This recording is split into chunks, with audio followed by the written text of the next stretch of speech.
आइए क्लास 12 का physics 3 chapter विद्युत धारा है। बीस्टोन सेतु या ब्रिज का सिद्धांत है। तो मैं चित्र और ये लिख भी चुका हूँ, इसका ही थी डिप्रिसिएशन। तो आइए इसको मैं बता देता हूँ उत्तर में क्या है। दिया है सेतु की संतुलन अवस्था में कि नहीं दो संलग्न प्रतिरोध का अनुपात शेष दो पर संलग्न प्रतिरोध का अनुपात के बराबर होता है।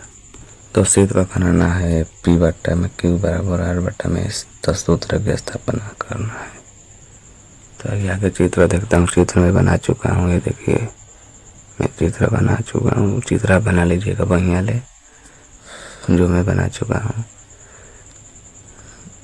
देखिए B C D ये मैं बना चुका हूँ, बना लीजिएगा, देख लीजिए बढ़िया ले। तो आइए इसे जो लिखा हूँ उसको मैं नीचे मान लिया हूँ।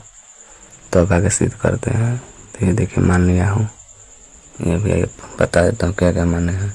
माना कि सेल कुंजी Q1 और धारा मापी कुंजी Q2 को दबाने पर प्रतिरोध PQ P, Q, R है और S में क्रमशः I1, I2, I3 तथा I4 धारा प्रवाहित होती है। मान लो धारा मापी में से बहने वाली धारा IG है।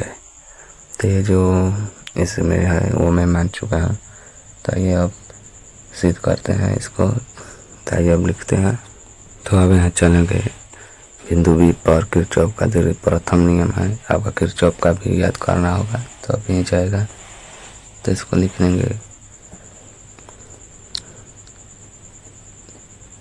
I minus IG minus I2 बराबर 0। तो यहाँ इसको लिख सकते हैं कोष्ठ में संतुलन की अवस्था में, यहाँ पर अवस्था को लीजिएगा। अवस्था में IG बराबर 0 होता है।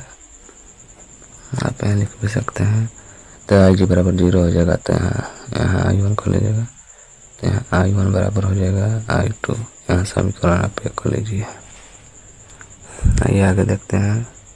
फिर लिखेंगे D पर चलेंगे। बिंदु D पर किरचॉफ का प्रथम नियम से चलेंगे। प्रथम नियम से तो इसका मान हो जाएगा I3 माइनस का हो जाएगा I4 प्लस हो जाएगा IG बराबर के 0। यहाँ आप कोष्ठ में लिख भी सकते हैं, चूँकि IG बराबर 0 होता है। तो यहाँ निकलेंगे I3 बराबर I4। समीकरण 2 मान लेंगे इसको। आप किरचॉफ के तृतीय नियम से चलेंगे। तो इसको लिख लेंगे। किरचॉफ चलेंगे, लिखेंगे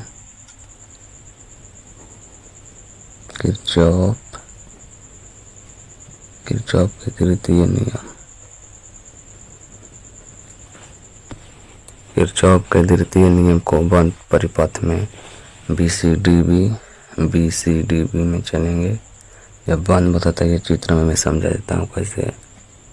तो ये देखिए चित्र में बंद परिपथ में है ABDA।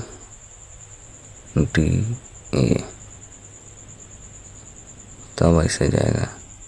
पहले ABDA होगा, तब B हो जाएगा, तब इस वाला में अभी होगा चतुर्भुज में। तब इसमें चलेंगे तो हो जाएगा BCD, फिर हो जाएगा B। ऐसे होगा, बंद परिपथ में होता है। तो ये अब चलते हैं। वीडियो में नहीं समझ कर बता रहा हूँ, नहीं तो मैं चित्र में नहीं समझ कर बता रहा हूँ, क्योंकि वीडियो लंबा हो जाएगा, इसलिए मैं बना रहा हूँ सिर्फ डायरेक्ट। तो इसका मान हो जाएगा I1 इंटू पी, फिर रहेगा माइनस के आई जी बड़ा, फिर यहाँ जी इंटू में हो जाएगा, फिर यहाँ माइनस का हो जाएगा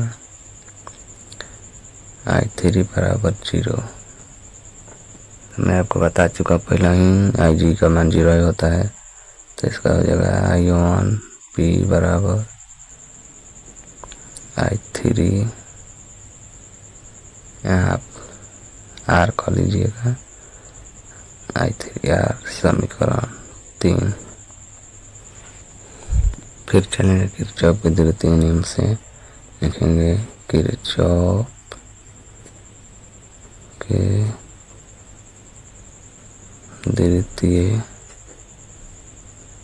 नियम से, इसको लिखेंगे बंद, यहाँ आप बंद परिपथ कर लीजिएगा, बंद परिपथ, तो इसको आप चलेंगे बी सी डी बी में, इनके परिपथ में 4 गोल होता है, तो ये ऊपर खस कहते हैं, इसको मान लेते हैं, इसको लेंगे क्यू I2Q ऐसे होगा, फिर होगा माइनस का I4S माइनस का हो जाएगा IG इंटू बड़ा जी बराबर 0। यहाँ कोष्ट मीटर से आ भी सकते हैं, चाहे छो भी सकते हैं, अब नहीं लिखना है, तो इसको भी लिख लेंगे I2Q बराबर I4S, यहाँ S है, I4S समीकरण 4। अब समीकरण 3 बटे समीकरण 4 रख लेंगे तब मान निकलेगा, तो करेंगे समीकरण 3 बट्टा में करेंगे समीकरण 4। आइए आगे देखते हैं, समीकरण 3 और 4 में आप देख लीजिएगा, जो मान है रख दीजिएगा, यहाँ रख दीजिए I1 पी बट्टे कर लीजिए I2Q बराबर I3 आर I4S, आप यहाँ लिख भी सकते हैं, ऊपर वाला मान तो नीचे भी वही आएगा, I1 पी बट्टा हो जाएगा I1 Q बराबर हो जाएगा I3 आर बट्टे I3S। ये कहेंगे आप कहाँ से आया, तो यहाँ कोष्ट में लिख सकते हैं समीकरण 1 व समीकरण 2 से, तो ये खत्म हो जाएगा, तो यहाँ आ जाएगा P बट्टे में Q बराबर आर बट्टा में S। यही हमको सिद्ध कर लाना था, तो बीएसटन का हम सिद्ध कर चुके हैं, ये आप प्रैक्टिस करेंगे तो समझ में आ जाएगा, ये भी परीक्षा में आ भी सकता है, इसलिए मैं बना रहा हूँ, जो भी गई रहेगा मैं चखाते रहूँगा, आप देख लीजिएगा।